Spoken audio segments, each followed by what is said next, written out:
دوستو السلام علیکم ورحمۃ اللہ وبرکاتہ۔ میں نے آپ کے سامنے اور ایک ویڈیو لے کر بندہ حاضر ہے۔ اگر یہ ویڈیو اچھی لگی تو لائک کمنٹ شیئر، نئے لوگ ہو تو سبسکرائب کرنا نہ بھولیں۔ آج کا عنوان امت محمدیہ کی افضلیت کی وجہ۔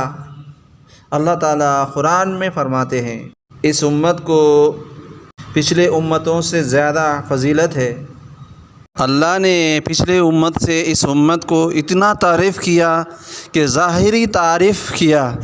کوئی شخص کوئی آدمی ہمیں اگر تعریف کرتا تو کتنا خوش ہوتے ہیں، لیکن اللہ خود قرآن میں فرماتے ہیں اس امت کو کنتم خیر امت اخرجت للناس تأمرون باللہ وتؤمنون باللہ۔ یہ امت بہترین امت ہے، نفع رسانی کے لیے نکالی گئی، برائی کو روکتی ہے، اچھائی کے طرف کھینچ کے لاتی ہے۔ ایسے پچھلے امتوں کو نہیں دیے گئے بھائی، اس لیے میرے بھائی دوستو ہمیں اتنی بڑی امت میں پیدا کیا ہے۔ آخری امت میں آخری نبی حضرت محمد صلی اللہ علیہ وسلم، ان کے بعد اب قیامت تک کوئی نبی پیدا نہیں ہوگا۔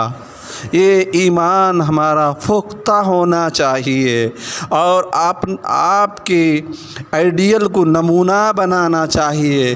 دل سے کلمہ لا الہ الا اللہ کہے، محمد الرسول اللہ پر عمل کرے، اللہ کے حکم، رسول کے طریقہ، صحابہ کے طریقے پہ اگر چلیں گے دو جہاں میں ہمیں کامیاب و کامران نظر آئے گی اور دنیا میں بھی ہمیں عزت ملے گی۔ وَتُعِزُّ مَن تَشَاءُ وَتُذِلُّ مَن تَشَاءُ۔ لہذا ہم اس کام کو اوڑھنا بچھونا بنا لے اور اس امت ایسی امت خیر کے طرف لوگوں کو بلاتی ہے۔ پچھلے امتوں میں یہ دعوت کا کام نہیں تھا بھائیو، میرے بھائیو ضرور بھی ضرور اس کام کو کرتے رہنا، مرتے ہوئے بھی کرتے رہنا، کرتے کرتے مرتے رہنا اور مرتے مرتے بھی کلمے کی شہادت کی موت مرے اور لوگوں کو بتلائے کہ ہم آخری امت محمد صلی اللہ علیہ وسلم کے طریقے پہ چلنے والے ہیں، اللہ اور رسول کے طریقے پہ چلنے والے ہیں، لوگوں کو ہدایت پر چلانے والے ہیں۔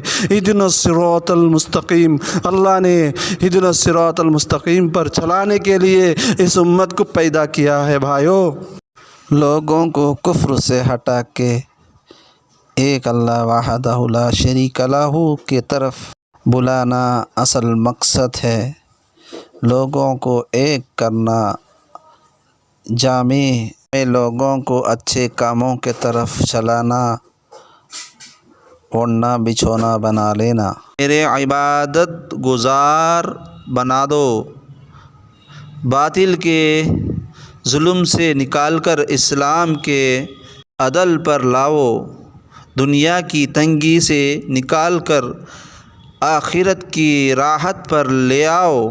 اللہ نے ہمیں دین دے کر بھیجا ہے، تمہیں دعوت دیں گے یہاں تک کہ اللہ کا وعدہ پورا ہوا۔ اس نے کہا کیا وعدہ ہے؟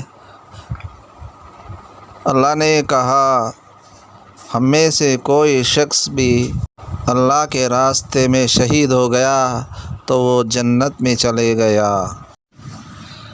جہاں کہیں بھی جاؤ تم اللہ اور رسول کی اطاعت پر چلو، پہنچاؤ۔ دعوت پہنچانے کے لیے، اللہ کی دین کو عام کرنے کے لیے تمہیں بھیجا گیا ہے۔ دین کی دعوت دینا ضروری ہے۔ جتنا ہم دین کی دعوت دیتے ہو اتنا ہمارے دل کے اندر نورانی پیدا ہوگی، دین کی شوق پیدا ہوگا، محمد صلی اللہ علیہ وسلم کے طریقے پر جمے رہیں گے۔ لہذا کہتے ہیں ایک ایک سنت پر چلنا اور ادنی سی ادنی سنت کو تلاش کر کے بھی چلو تو اس میں بھی کامیابی ہے۔ لہذا ہم چھوٹے چھوٹے سنتوں کو چھوڑتے ہیں، اس میں کتنی بڑی بھلائی ہے ہم کو پتہ نہیں چلے گا۔ دیکھو صحابہ تو کہتے ہیں لوگ سنت ہے کوئی بات نہیں، اگر $1 ہے تو کوئی بات نہیں، اس کو چھوڑ دیں، ایسا تو کوئی نہیں کرتا، اس کو اٹھا کے جیب میں ڈال لیتے ہیں۔ تو سنت کو کیوں چھوڑتے ہو بھائی میرے دوستو؟ سنت تو سنت ہے بول کے کیوں ہلکا چھوڑ دیتے ہو بھائی؟ اگر ڈالر گر گیا تو اٹھا لے کہ $1 ہی ہے نا، $1 ہے نا، $1 ہے نا بول کے چھوڑتے کیا؟ نیچے گر گئے تو نہیں چھوڑتے۔ لہذا سنت بھی ایک سنت کو ہم اپنا لینا ہے، تو لہذا ہمیں وہ ایک سنت بھی کیوں نہ ہو جنت تک لے کے جائے گی، کیونکہ محبت کوئی نہیں ہے، محبت اطاعت پر لے آتی ہے، محبت لے گئی دنیا، محبت ہوتی مر جاتا مٹ جاتا اور نبی کا طریقہ کو نہ چھوڑتا۔ ایک طرف کہتے ہیں ہم اللہ کی اور رسول کی اطاعت کرتے ہیں، محبت کرتے ہیں، لیکن محمد صلی اللہ علیہ وسلم سے بغاوت، سنتوں سے بغاوت، طریقے سے بغاوت، ظاہری بغاوت، باطنی بغاوت۔ محبت اس کو کہتے ہیں، $1 نیچے گر گیا اٹھا کے ڈالتے ہیں، لیکن ایک سنت چھوڑ گئے تو محبت کہاں سے ہے؟ تم پر اللہ اور رسول کی محبت کہاں سے ہے؟ دوستو دل و جہاں سے چھوٹے سے چھوٹے سنت کو بھی کیوں نہ ہو اس کو گلے لگا لو بھائیو۔ نصیحت تو وہی ہے کہ بڑے لوگ، بزرگ لوگ، ہم سے بڑے لوگ، اللہ والے لوگ کہتے ہیں ایک سنت پر عمل کرو۔ ایک ایسا آئیڈیل نمونہ دے کر محمد صلی اللہ علیہ وسلم کو دنیا میں بھیجے ہیں، اور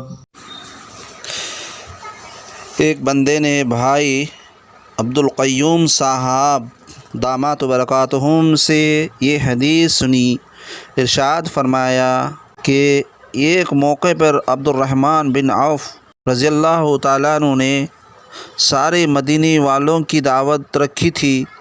آپ صلی اللہ علیہ وسلم نے جاتے جاتے مسجد نبوی صلی اللہ علیہ وسلم میں ایک صحابی کو دیکھا جو کچھ سوچ رہا تھا۔ آپ صلی اللہ علیہ وسلم بڑی حیران ہوئے، پوچھا کہ کیا سوچ رہے ہو؟ کہا اے اللہ کے رسول، میں یہ سوچ رہا ہوں کہ میرے والدین کس طرح کلمہ پڑھ کر جہنم کی آگ سے بچا جائے۔ یہ سننا تھا کہ آپ صلی اللہ علیہ وسلم نے فرمایا اگر عبد الرحمن بن عوف سارے مدینے والوں کی دعوت کر دے تو تیری سوچ کے ثواب تک نہیں پہنچ سکتا۔ دیکھیں بھائی میرے بھائیوں، اتنی بڑی دعوت کی کام کو ہم چھوڑ کر کس طرح ہم آرام کی نیند سو رہے ہیں۔ اللہ نے اتنی بڑے بڑے کاموں کو دینے کے باوجود بھی ہم نرم بستروں پر آرام فرما رہے ہیں۔ دوستو موسیٰ علیہ السلام نے اللہ سے پوچھا کہ اے اللہ آپ داعی کو کیا دیں گے؟ تو فرمایا کہ موسیٰ میں داعی کو اس کے ایک بول پر 1 سال کی عبادت کا ثواب دوں گا۔ میرے بھائیوں اتنی بڑی ثواب اپنے ہاتھوں سے چھوڑ رہے ہیں، چھوڑ کے آرام کر رہے ہیں۔ اللہ تعالی ہمیں چل پھر کر لوگوں میں اس دعوت کو، کلمے والی دعوت کو عام کرنے کی توفیق عطا فرما دے، آمین۔ اللہ کے راستے میں نکلنے کا جو ثواب ہے، جو شخص اللہ کے راستے میں نکلتا ہے تو اس کے جسم پر مکھی کے سر کے برابر بھی گناہ باقی نہیں رہتا۔ اے بھائیو، ہر مسلمان اللہ کے پیغام کو دنیا کے آخری کنارے تک پہنچا دے تو اس میں جماعت کی کیا بات ہے؟ اس امت کی فضیلت کیوں آتی ہے؟ اللہ نے ہمیں دعوت کی محنت دے دی ہے، تبلیغ کا کام دیا ہے۔ تبلیغی جماعت نہیں ہے، تبلیغ دین کا کام ہے، ہر مسلمان کا کام، اور یہ دنیا کے مسلمانوں کو اللہ کا پیغام سنانا ہے۔